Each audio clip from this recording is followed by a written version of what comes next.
स्वागत है। आज हम भारतीय शेयर बाजार की दुनिया में थोड़ी गहराई से उतरते हैं इस गाइड की मदद से।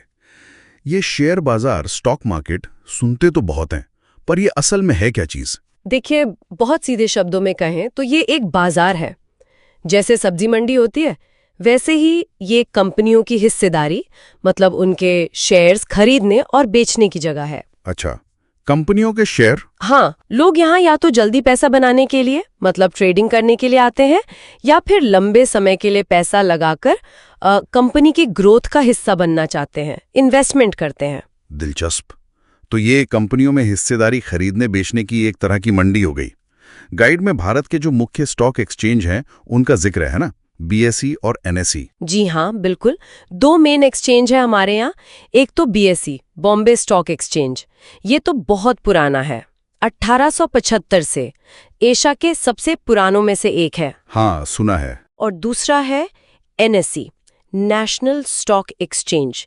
ये 1992 में शुरू हुआ और अपने ऑनलाइन सिस्टम की वजह से काफी तेजी से पॉपुलर हुआ। अच्छा, और इनका हालचाल कैसे पता चलता है? वो इंडेक्स होते हैं कुछ? सही पकड़ा, इंडेक्स होते हैं। जैसे बीएसई का है सेंसेक्स, जो टॉप 30 कंपनियों को देखता है, और एनएसई का है निफ्टी 50, वो टॉप 50 कंपनियों पर नजर रखता है। ये इंडेक्स आप कह सकती हैं बाजार की नब्ज की तरह है, बताते हैं कि मार्केट ऊपर जा रहा है या नीचे। समझ गया। सेंसेक्स 30, निफ्टी 50, ठीक है। अब इसमें पैसा लगाता कौन कौन है? क्या ये सिर्फ बड़ी बड़ी कंपनियां या बहुत अमीर लोग ही करते हैं, या आम आदमी भी? नहीं नहीं, ऐसी बात नहीं है। गाइड साफ बताती है कि इसमें कई तरह के लोग शामिल हैं। सबसे पहले तो है रिटेल निवेशक, मतलब आम लोग, आप, मैं, हम सब, जो अपनी छोटी मोटी बचत लगाते हैं। हाँ, हम जैसे लोग। फिर आते हैं बड़े खिलाड़ी, जिन्हें हम संस्थागत निवेशक कहते हैं, जैसे बैंक हो गए, बीमा कंपनियां, mutual funds.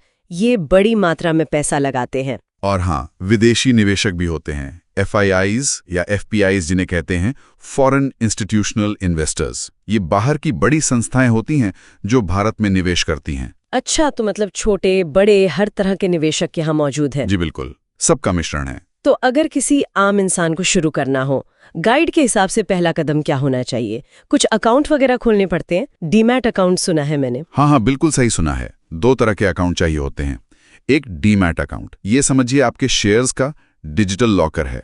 Share electronic form में यहीं रखे जाते हैं। ठीक है। और दूसरा है ट्रेडिंग अकाउंट।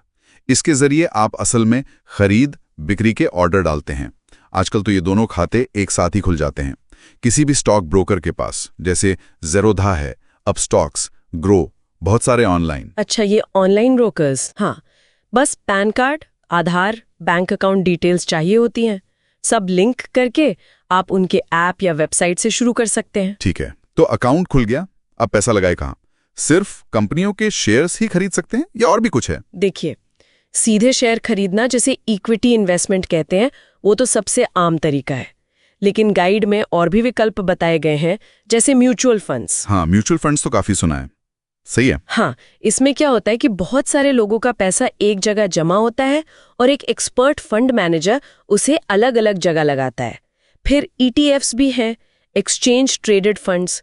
ये कुछ म्यूचुअल फंड जैसे ही है, पर आप इन्हें दिन में कभी भी स्टॉक की तरह खरीद बेच सकते हैं। ओह अच्छा, स्टॉक की तरह ट्रेडिंग। जी।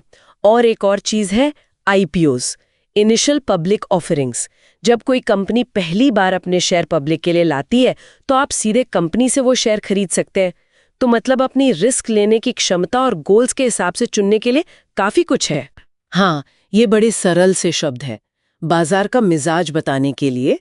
बुल मार्केट मतलब जब बाजार में तेजी है, कीमतें ऊपर जा रही हैं, लोगों में जोश है, जैसे बैल सींग ऊपर मारता है, वैसे मार्केट ऊपर। अच्छा, बुल मतलब तेजी। हाँ, और बेयर मार्केट मतलब मंदी, जब कीमतें गिर रही हो, माहौल थोड़ा निराशा वाला हो, जैसे भालू पंजा नीचे मारता है, मार्केट नीचे। गाइड में कुछ और शब्द भी जरूरी बताए गए हैं, जैसे डिविडेंड।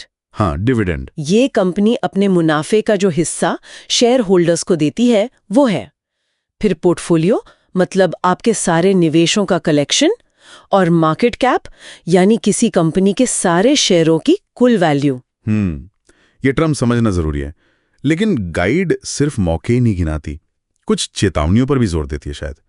ऐसा लगता है ये कोई जल्दी अमीर बनो टाइप चीज नहीं है। बिल्कुल नहीं। गाइड साफ कहती है कि इसमें जोखिम है हमेशा, इसलिए कुछ चीजें बहुत जरूरी हैं। पहले तो रिसर्च करें, थोड़ा सीखें, फंडामेंटल एनालिसिस, टेक्निकल एनालिसिस क्या होता है थोड़ा जानें। हाँ, बिना सीखे कूदना ठीक नहीं। बिल्कुल। और किसी की एक टिप पर आंख बंद करके पैसा ना लगाएं। छोटी शुरुआत करें, उतना ही पैसा लगाएं जितना अगर डूब भी जाए तो आपकी